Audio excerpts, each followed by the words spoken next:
Coach Corey Wayne, and this is my video coaching newsletter. And the topic of today's newsletter is going to be when brutal honesty is and isn't appropriate. I've got an interesting email from a guy here who's basically working on his social life, not so much just with women, but he's working on trying to make new friends and new acquaintances. And he had a situation happen recently where he started giving advice to this guy that he met and who was in great shape. He wanted to not only make a new friend because he's in a new city, but also get advice from this because this guy was in really great shape. And so they hung out, I think, one time. And so he starts giving him advice about I think it was about school and also about problems he was having with his girlfriend. And he basically just lowered the boom on this guy to the point where the dude doesn't even return his phone calls anymore. And so we're going to go through this. And for those of you who are maybe new to what you're learning from me, I mean, like when I got into self-help years ago, I mean, this is going back 25 years, to me, I was like, this is great stuff. Everybody should know this. This is like the most fascinating, life-changing stuff. And everybody applied it. Man, their lives would be so much better. But what I realized over the course of many years is a lot of my friends and even a lot of my family they weren't interested in it. And people, for the most part, don't like unsolicited advice, especially when it involves things that they're insecure about or they're embarrassed about or that maybe deep down they know they need to do, but they're just not ready to be woken up yet. And it's like, because I was constantly sharing this stuff with friends and family, and they're, oh yeah, that's great. And then behind you, you're thinking, oh wow, I really impacted that person's life. They're really excited about it. And the next thing you hear is like, that fucking Corey, do you believe how dare he talk to me like that? And they get all pissed off, and I'm thinking, I just gave him some great information. This stuff really helped me. Why would they not be into that? How could they say these kinds of things about me behind my back? And as I got older, I learned and realized that the type of people you really should only be brutally honest with are your closest friends and your closest family, people who know you, who love you, who understand you. It's like what Wayne Dyer said, a friend is someone to whom you can speak aloud. And it's so true. So I got a quote that I wrote on this particular topic, and then we're going to go through his email and his experience, because anybody that's watching this video and you're learning things from me, you're going, wow, that really helped me. That really completely changed the way I look at things for the better, is that you're going to want to go and tell everybody about this. And so you got to be tactful in how you bring these things up, especially when it comes to helping other guys with dating advice. Because the interesting thing is that 95% of the self-help books on dating and relationships are read by women, and only 5% are by men. And the interesting thing, it's like the same reason why guys don't want to ask for directions when they're lost, is because guys tend to be very egocentric and very sensitive, especially like I remember years ago when I was reading books about dating and relationships, I would always have like a newspaper or a magazine or something folded around it, because I didn't want people going, why are you reading a book on picking up chicks, dude? It's like, you need some help? Are you having a problem with girls? Like, yeah, I have one of my closest friends who was always really good at women. He always was busting my balls about stuff like this, and I was embarrassed about it. I was embarrassed by the fact that I blew a lot of good chances at the time with women that I was really into, and I didn't understand why. Nobody could really explain this stuff to me. And so this is something that everybody can learn from, because we're all, especially if you're into self-help, that you want to go and share this stuff with everybody you know because you love them and you care about them. But if you don't do it in a way that's tactful, you're going to turn a lot of people off and piss them off. They're going to say a lot of harsh things about you behind your back. And so the quote that I wrote says, people will not always remember what you said, but they will always remember how you made them feel. A true friend is someone to whom you can speak aloud and without being judged, being wrong for your opinions, and with who you can give and receive loving, blunt, and brutal honesty. Acquaintances or people who you do not know very well will often not handle brutal honesty or truth without getting butthurt, pissed off, or offended by you. Therefore, save your brutal honesty for your true friends and family who really know, love, and understand you, and only give advice to people who ask for your honest opinion. Unsolicited advice from strangers or acquaintances is rarely welcome, sought, appreciated, understood, or valued. The average person is simply not ready, willing, able, or capable of being woken up from their ignorance. Some people simply can't handle the truth. Carefully choose your battles. And speaking of ignorance, it's like, I remember the last election, like when Obama got elected. I remember there was this woman, and it's like, like the average voter, they just have no fucking idea. They see a few 30-second commercials on TV because they're so focused on just trying to survive and eke out a living that they just really, for the most part, believe what they see on TV. And I remember this one woman who, she was being interviewed, and she was like, and it was like right after she got done voting, and she came out and she said, yeah, she says, I voted for Obama because, I figure I help him out because he said, if I help him out, he'll help me out, and therefore I won't have to make my mortgage payment, I won't have to make my car payment, I won't even have to put gas in my car. And she really believed this. She wholeheartedly believed that Barack Obama was telling her that he's going to pay for her gas, he's going to pay her mortgage.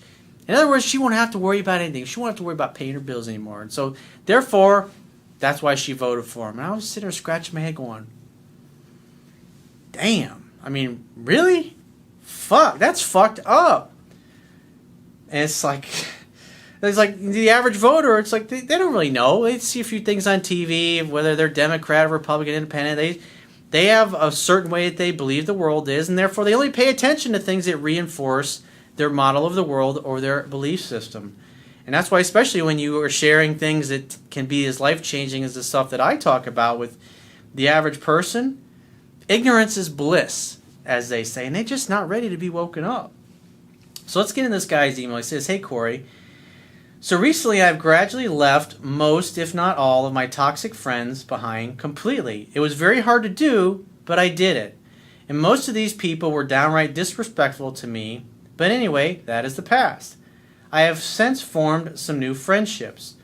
In one particular one, I invited a new guy to my place not long ago. He takes really good care of his body and is a super nice guy.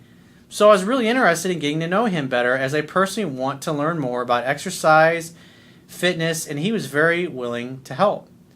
We talked about some interesting things, including women and life. And I'm a very honest person, and I say things exactly how I think they are. And at some point he asked me if I thought he was confident, and I replied no, because in math class he doesn't have the courage to tell me he doesn't understand something when clearly he doesn't understand it. I told him that a confident person would be confident and he would understand the mathematics in the future, so if it's not a problem for him to let other people know that he doesn't understand it now. That's one of the interesting things, like Steve Jobs, like the way he looked at the world. And because he was brutally honest with people, and there was like no filter. And I remember, I think this was with the biographer because the biographer went and interviewed people that knew him and were like, he was so harsh. And other people who knew Steve really understood where he was coming from. And Steve was basically talking about how he would blow people out of the water and say, that totally fucks, that's the stupidest idea, you're a complete fucking idiot. And he would talk to people like this. And he was just being honest. And he was basically, the way he looked at it was, if somebody was a jerk-off or they were an idiot, basically, and doing something really stupid, wouldn't they want to know that they're stupid and they're an idiot? And that's kind of the way he looked at it.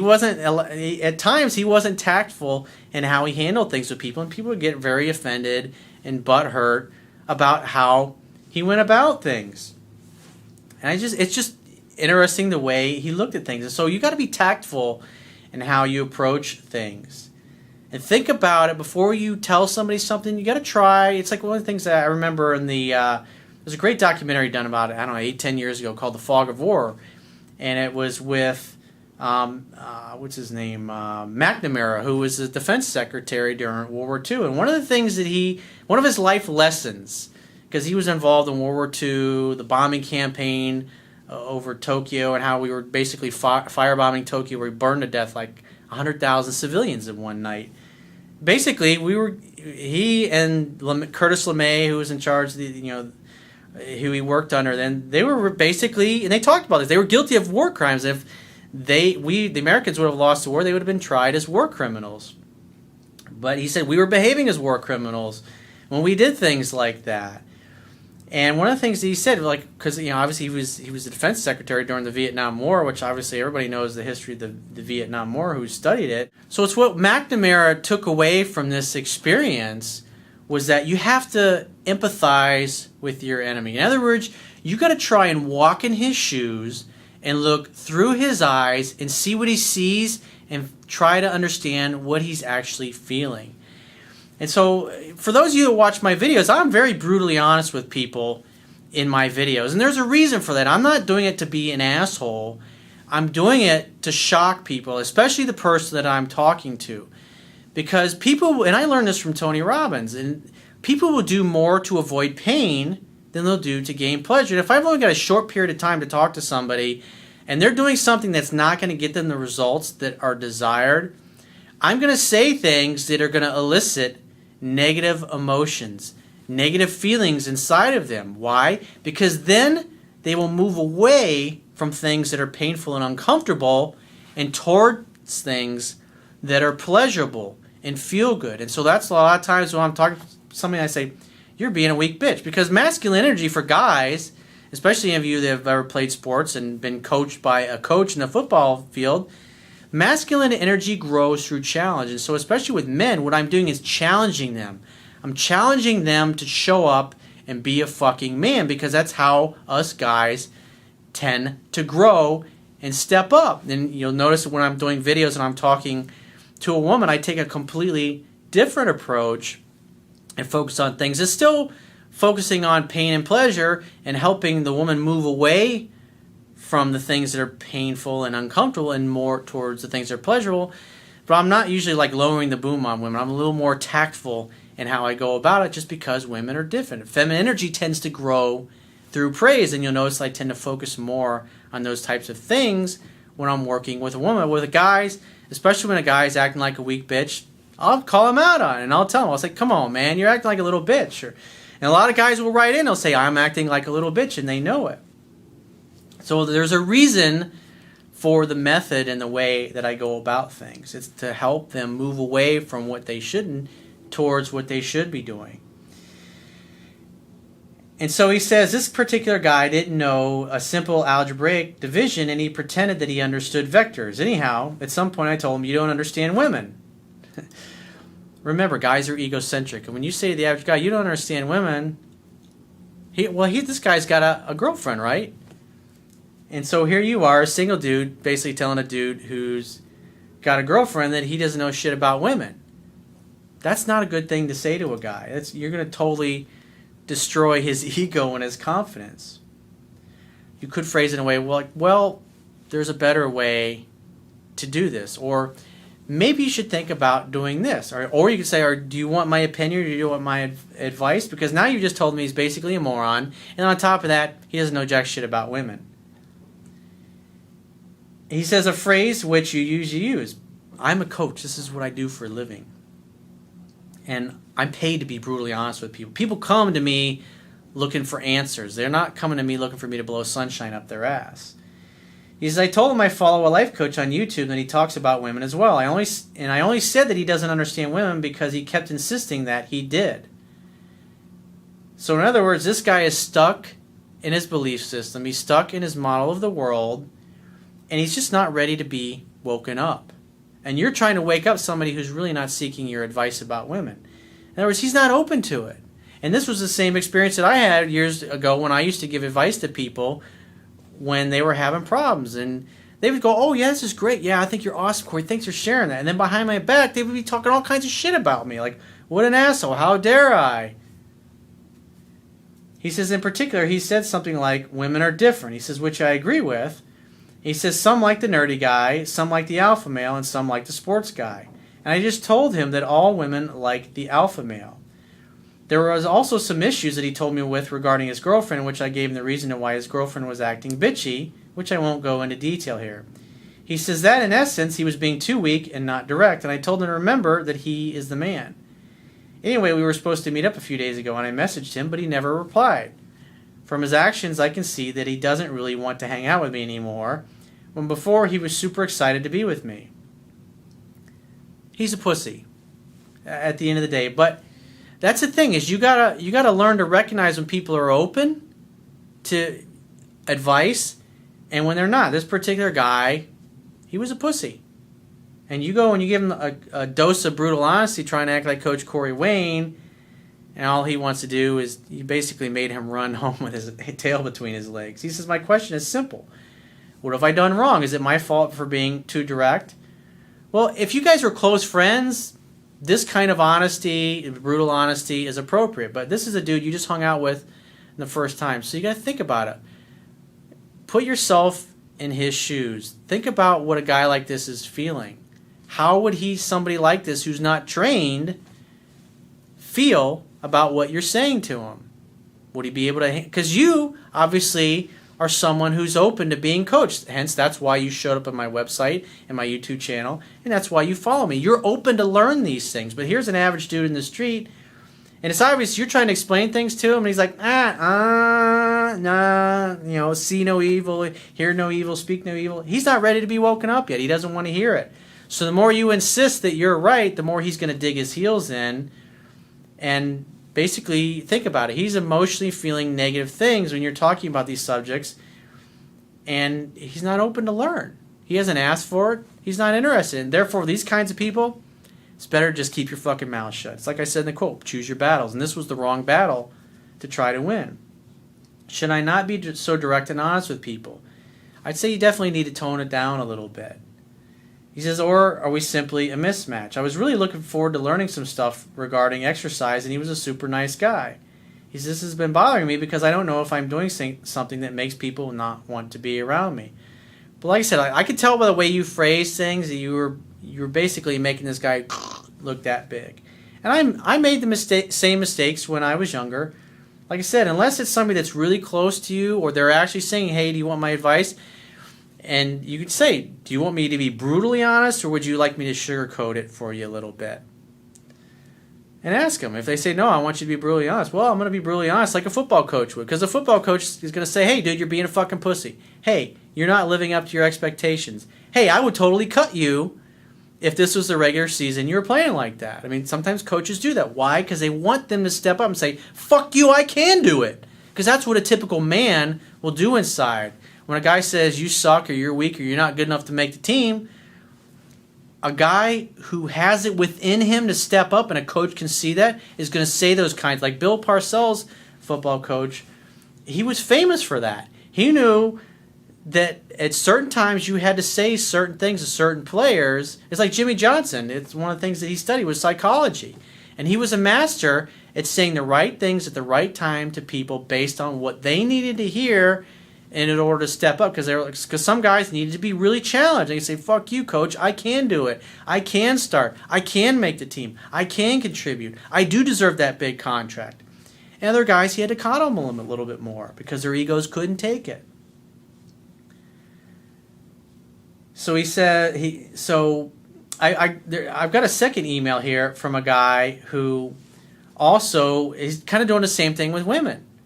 Women are asking for advice, and then afterwards they don't want to be around him. So he says, hey, coach, I've been a great listener when it comes to women, and I have witnessed with about 10 different women over the past month something unusual. My problem is the difference between just listening and giving advice. I follow exactly what it says in your book, and when a woman expresses her problems to me, I ask her, do you want me just to listen, or would you like my advice? Well, apparently, only a few rarely say, I just want you to listen first. Most of the time, they say advice is always nice. When I give the woman advice, they get butthurt and don't talk to me for a couple of days and reach out later on. So I wanted to know, do women really want advice, or do they just say that? It's all in how you say it, dude. And I'll get to that in a minute. He says, should I just say what's on your mind? Let's talk. Don't hold back. He says, at first it sounds like a good idea until they ask me and I give them help, and then they don't want to talk to me afterwards. So what you got to remember is, like I said earlier in the video, masculine energy grows through challenge. Feminine energy grows through praise. So you got to think about it. You don't talk to a woman the same way you would a guy who's on the football field and you're busting his balls because he's acting like a fucking pussy and trying to get him to step up and say, I can fucking do this, coach. With a woman, remember, feminine energy grows through praise. And so with a woman, you could phrase it in a way like, well, I like that you're doing this, this, and that, but what you're doing here, this could be perceived that if you do this, this, and that, or you say this, this, and that, this is how the other person would perceive it. And so my advice to you, since you asked, would be to do it this way. I think you'll get a much better result the next time around. Instead of just telling a woman, hey, you're being fucking total weak-ass bitch or a pain in the ass, it's just not the right way to go about phrasing those things with women. Remember, masculine energy grows through challenge. Feminine energy grows through praise. You gotta and another thing that's important to watch when you're having conversations like this with people is their body language, their physiology. Somebody who's open to you, their legs are spread apart, their arms are comfortably down at their sides, but when somebody's closed off, they tend to turn sideways, they cross their arms, they cross their legs. When somebody's closed down to you, they tend to put their arms in front of their emotional center, which is in the part of the rib cage where it comes together in the V. That's the emotional center. So always be watching for that when you're talking to people. Because when you see them start to cover their emotional center, it means that they're uncomfortable and they're not open to you. And when you notice that, you need to chill out, back off, maybe throw in some more praise and some more compliments, ask some more questions, get them to talk, ask their honest opinion, their honest feedback.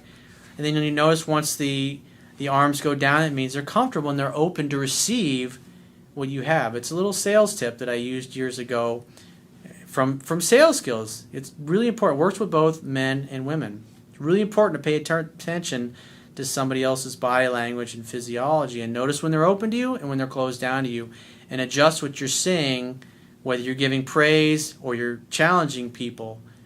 Again, watch what you see in the body language and the physiology.